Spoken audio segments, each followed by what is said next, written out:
S'étendant sur 6300 km, le fleuve Yangtze possède une riche et typique biodiversité dans son bassin. Mais la surpêche et la pollution menacent depuis longtemps sa vie aquatique et ont épuisé ses stocks de poissons. La Chine a donc édicté une interdiction complète de 10 ans de la pêche dans les eaux clés du Yangtze à partir du 1er janvier 2021 au plus tard. 镇央从2019年开始实施这个渔民退捕安置计划。 Nous avons commencé la réinstallation des pêcheurs touchés par l'interdiction depuis 2019. L'interdiction complète de la pêche dans la section de Zhenjiang du fleuve Yangtze a été mise en place depuis le 1er janvier 2020. Au cours des 5 ou 6 dernières années, nous avons vu que le nombre et la taille des poissons dans le Yangtze sont de plus en plus petits. Je travaille ici depuis 1987. À ce moment-là, les ressources fluviales étaient très abondantes. Depuis la mise en œuvre de l'interdiction de la pêche, nous avons augmenté la fréquence des patrouilles sur le fleuve.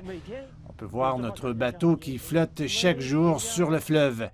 L'objectif principal de notre patrouille fluviale est de supprimer les engins et les navires de pêche illégaux et de diffuser les lois et règlements sur l'interdiction de pêche.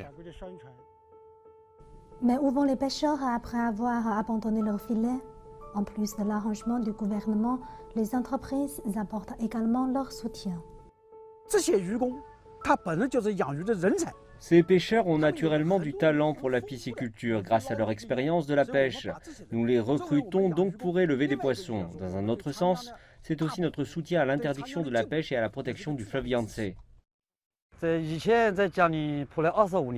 J'ai pêché sur le Yangtze pendant 25 ans. J'ai débarqué l'année dernière car la quantité pêchée était de plus en plus faible.